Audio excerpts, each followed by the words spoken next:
Hi friends, welcome to my channel Manju's vlog. ഞാൻ ഇവിടെ ഉണ്ടാക്കാൻ പോകുന്നത് മയോണൈസ് ആണ് കേട്ടോ. അപ്പം നമുക്ക് മുട്ട ചേർക്കാതെ തന്നെ മയോണൈസ് ഉണ്ടാക്കിയെടുക്കാം.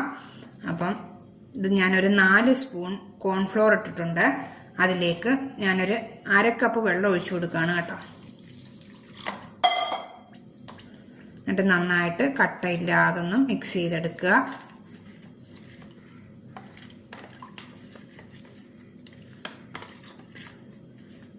ഇത് മാത്രമായിട്ട് നമുക്ക് കഴിക്കാവുന്നതാണ്. നല്ല ടേസ്റ്റാണിത്.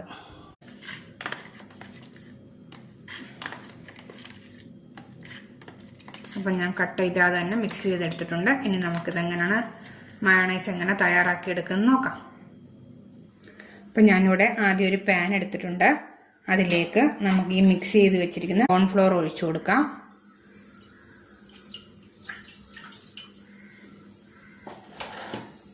ഇനി നമുക്ക് നല്ലോണം ഒന്ന് വെള്ളമൊക്കെ പറ്റിച്ച് നല്ലോണം ഒന്ന് വേവിച്ചെടുക്കണം.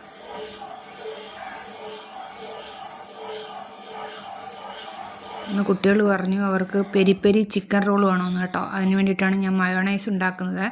അപ്പം ഞാൻ വിചാരിച്ചു ഇത് യൂട്യൂബിൽ ഇടാമെന്ന് വിചാരിച്ചു. അപ്പം എടുത്ത വീഡിയോ ആണ് കേട്ടോ ഇത്. ചെറുതായിട്ട് കട്ടിയായിട്ട് വരാൻ തുടങ്ങിയിട്ടുണ്ട്.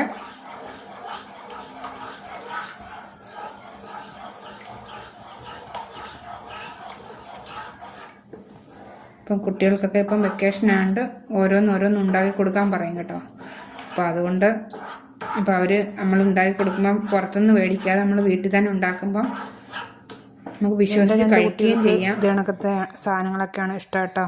അപ്പം വീട്ടിലുണ്ടാക്കി കൊടുക്കുന്നതുകൊണ്ട് നമുക്ക് വിശ്വസിച്ച് കൊടുക്കുകയും ചെയ്യാം.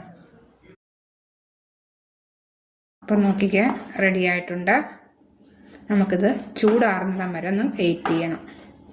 അപ്പം ഞാൻ തീ ഓഫ് ചെയ്യാണ്. മയോണൈസ് ഉണ്ടാക്കുന്നതിനായിട്ട് കോൺഫ്ലോർ ചൂടാറിയിട്ടുണ്ട്. നമുക്കൊരു മിക്സിയുടെ ജാറെടുത്തിട്ട് അതിലേക്ക് ഇട്ട് കൊടുക്കാം.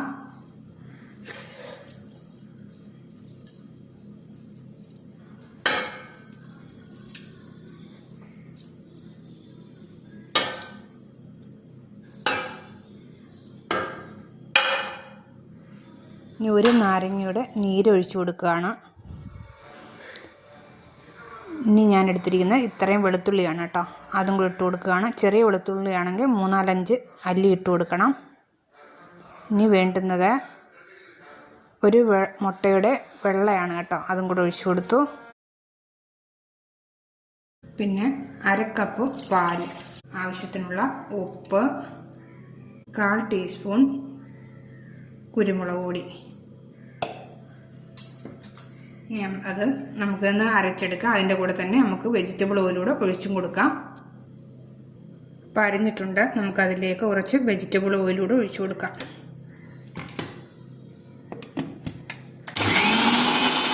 അപ്പോൾ ആദ്യം കുറച്ച് വെജിറ്റബിൾ ഓയിൽ ഒഴിച്ചു കൊടുത്തു. അപ്പോൾ വീണ്ടും ഞാൻ തുറന്നു നോക്കിയതാണ്. അപ്പം ഇതേ രീതിയിലിരിക്കുകയാണ്. ഇനി കുറച്ച് വെജിറ്റബിൾ ഓയിലൂടെ ഞാൻ ഒഴിച്ചു കൊടുക്കുകയാണ്.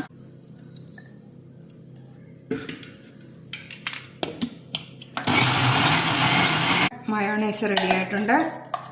നമുക്കിതൊരു പാത്രത്തിലേക്ക് മാറ്റാം. നമ്മുടെ മയോണൈസ് നമ്മൾ കടയിൽ നിന്ന് മേടിക്കുന്ന കണക്ക് തന്നെ ടേസ്റ്റ് ഉണ്ട്. ഇത് നമുക്ക് ചപ്പാത്തി ഉണ്ടാക്കുമ്പോഴും ഷവർമ ഉണ്ടാക്കുമ്പോഴൊക്കെ ഇതേപോലെ ഉണ്ടാക്കി അതിൻ്റെ കൂടെ കഴിക്കാവുന്നതാണ് കേട്ടോ. അപ്പോൾ ഇതേപോലെ നിങ്ങളൊന്ന് ഉണ്ടാക്കി നോക്കണേ. നമ്മൾ അരയ്ക്കുന്നതിനനുസരിച്ച് എണ്ണ ഒഴിച്ച് കൊടുത്തോണ്ടിരിക്കണം.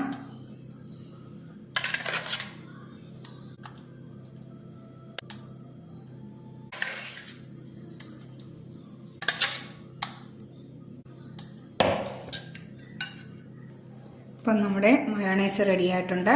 ഇതേപോലെ നിങ്ങളൊന്ന് ഉണ്ടാക്കി നോക്കുക. അപ്പം ലൈക്ക്, ഷെയർ, സബ്സ്ക്രൈബ്, കമൻറ്റ്സ് ചെയ്യാൻ നിങ്ങൾ മറന്നു പോകരുത്. അപ്പോൾ ഇനി ഞാൻ വീണ്ടും ഒരു റെസിപ്പിയുമായിട്ട് നമുക്ക് വീണ്ടും കാണാം. അതുവരെ ബായ്.